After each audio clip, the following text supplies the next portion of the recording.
Stan Gibilisco here. I'd like to describe for you a crude device that you can use to measure the mass of an object in outer space where there is no gravity. Mass as opposed to weight. Remember, weight depends on the gravitational force in the environment where you place a mass.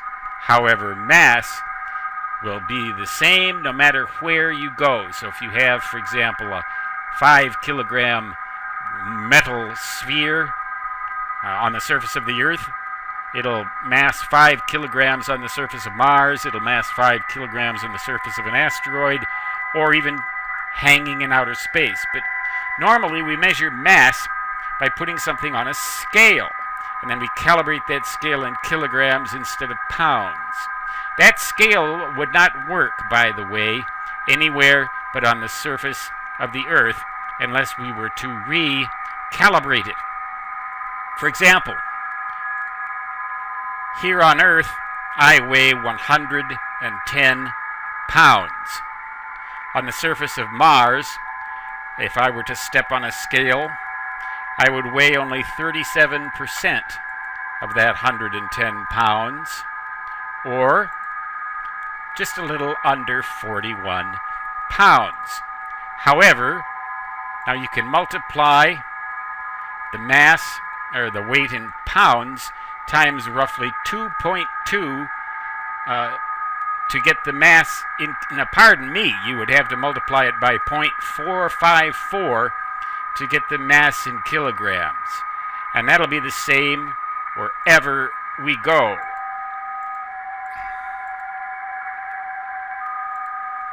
Just under 50 kilos on the surface of the Earth, the surface of Mars, or hanging free in outer space. So, suppose you stick me between these two metal plates, two identical calibrated springs, and then you start the thing in motion by pulling me to one side so that the thing will oscillate.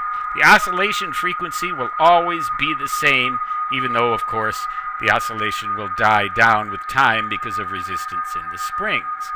The heavier, or more massive, I should say, the object that you place between the plates, the more slowly the thing will oscillate. So you might come up with a graph, oscillations per second versus mass in kilograms. The lighter an object gets, the heavier an object gets, the fewer oscillations per second. And by heavier, I mean more massive. You will find information about this device and related devices and all sorts of other goodies in my book, Physics Demystified, 2nd edition, which you can purchase at Amazon, and I will provide a link to the Amazon page for this book in the description of this video. Stan Gibilisco signing off. Until next time, so long.